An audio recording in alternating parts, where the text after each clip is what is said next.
बिस्मिल्लाहिर्रहमानिर्रहीम। अस्सलाम वालेकुम नादरीन, आप यूट्यूब चैनल देख रहे हैं, मैं इमरान खान हूँ। नादरीन, सुहेल अफरीदी की जो तकरीर है उसके ऊपर बड़ा सख्त रद्द-ए-अमल आना शुरू हो गया है और यानी जो उन्होंने बयान दिया उसके अंदर जो बातें उन्होंने की उसके ऊपर इस वक्त मुख्तलिफ ऐसे सहाफ़ी जिनके एस्टेब्लिशमेंट के साथ ताल्लुकात हैं या वो वहाँ से लाइन ले लेते हैं, वो धमकी आमेज़ रवैया इख्तियार कर रहे हैं। कुछ जो हुकूमती लोग हैं वो उसके ऊपर जो है वो ज़मीन आसमान के कलाबे मिला रहे हैं कि अब ये हो जाएगा, वो हो जाएगा, या पीटीआई के लिए, इमरान खान के लिए बड़ी मुश्किलात पैदा हो जाएंगी। देखिए, सुहेल अफरीदी ने कहा क्या, पहले उस पर आप गौर कर लें। सुहेल अफरीदी वज़ीर आला के लिए जब इमरान खान साहब ने उनको नामज़द किया तो उनकी ज़ात के ऊपर बार बार कीचड़ उछाला गया। उन्हें कहा गया कि वो दहशतगर्दों का साथी है, फिर कहा गया कि ये स्मगलर है, फिर कहा गया कि अनपढ़ जाहिल है, फिर तालीम याफ्ता नहीं है, इसकी अहलियत नहीं है, फिर ये एंटी पाकिस्तान है। तो इस किस्म की बहुत सारी चीज़ों के तमगे सुहेल अफरीदी को लगाए गए उस वक्त। अब वो वज़ीर आला बन गया अवामी ताकत से, उसके बाद उसने उसका रद्द-ए-अमल दिया और रद्द-ए-अमल देने से पहले उसने एक रिक्वेस्ट की जहाँ पे फायर फाइटिंग हो सकती थी कि ठीक है, मैं वज़ीर आला बन गया, आपने बदतमीज़ी भी कर ली, मैं वज़ीर आला भी बन गया, तो अब मुझे इमरान खान से मिलवाएं ताकि मैं जाऊं और जाकर अपनी पार्टी के मामलात और अपने सूबे के मामलात को चलाऊं इमरान खान के विजन के मुताबिक। लेकिन फिर उसकी मुलाकात भी नहीं करवाई गई। वज़ीर आज़म से उसकी बात हुई, वज़ीर आज़म ने उसके साथ इधर उधर की बात की, तो उसने कहा नहीं, मुझे इमरान खान से मिलवाएं। वज़ीर आज़म ने कहा मैं पूछ कर बताता हूँ। ये एक नया लतीफ़ा उसके साथ कर दिया गया।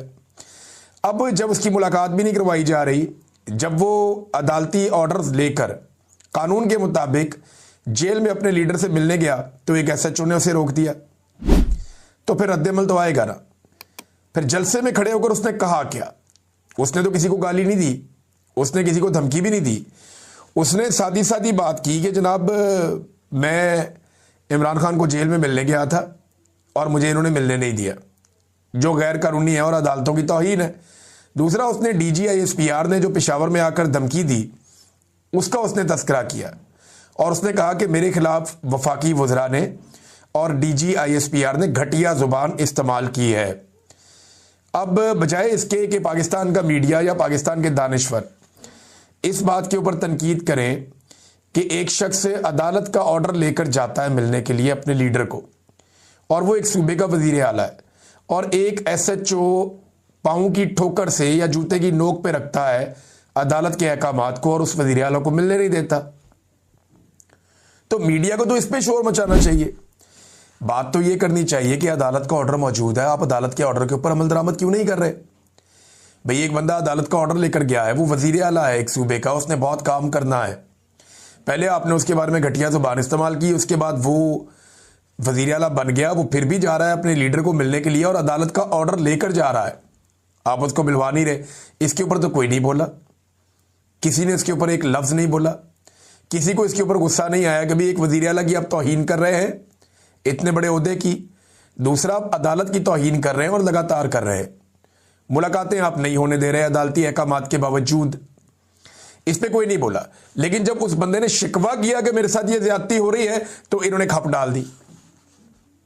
होता क्या है, पाकिस्तान की मिलिट्री एस्टेब्लिशमेंट का ना ये तरीक़ाकार है, ये बंदे लॉन्च कर देती है कोई भी एक्शन लेने से पहले कि अभी प्रोपेगेंडा करो, माहौल बनाओ, माहौल को गर्म करो ताकि हम गर्म लोहे के ऊपर चोट लगाए। ये एस्टेब्लिशमेंट का बहुत पुराना तरीका है। ये लोगों को मारते हैं मारते हैं मारते हैं, और जब लोग शिकवा करते हैं तो ये कहते हैं ये बदतमीजी है। यानी आप जितना मर्जी पाकिस्तानियों को मारें, पाकिस्तानी अगर आगे से शिकवा करेंगे आप हमें क्यों मारते हैं, तो इसको एस्टेब्लिशमेंट जो है वो बदतमीजी करार दे देती है। अब वज़ीर आला ने तो गैर कानूनी काम करने के ऊपर तनकीद की है कि आप ये कर नहीं सकते। DG-ISPR एक सियासी प्रेस कॉन्फ्रेंस करके गए जो उनका मैंडेट नहीं है, वो अपने हलफ की खिलाफ वर्जी कर रहे हैं, वो सियासी प्रेस कॉन्फ्रेंस नहीं कर सकते कि, लेकिन उन्होंने उसमें सियासी बातें की है, वो अपनी डोमेन से बाहर निकले हैं, जो उन्हें नहीं करना चाहिए था, ये उनसे बड़ी गलती हुई है। अब उसका रद्द-ए-अमल तो आएगा, तो उसका जब रद्द-ए-अमल आया, और वो भी सिर्फ शिकवे की सूरत में आया, कोई गालम गलोच नहीं हुई, लेकिन गालम गलोच ब्रिगेड जो है वो लॉन्च की गई CM अफरीदी के खिलाफ। तो इससे होगा क्या? अब धमकियां लगाई जा रही है कि जी इमरान खान साहब को अब ये वाला नुकसान हो जाएगा इससे, या वो वाला नुकसान हो जाएगा इससे, तो पीटीआई के लिए अच्छा नहीं होगा। तो पहले पीटीआई के लिए या इमरान खान के लिए कोई बहुत अच्छा हो रहा है इस मुल्क में? एक ताज़ा मिसाल आप सुन लीजिए, इमरान खान साहब पे एक मुकदमा हुआ था 2022 में, जब उन्होंने आज़ादी मार्च निकाला था 25 मई 2022 को, आपको याद होगा, जब यास्मीन राशिद साहिबा पे और दीगर खवातीन पे पहली मरतबा लाहौर में बदतरीन तशद्दुद किया गया था।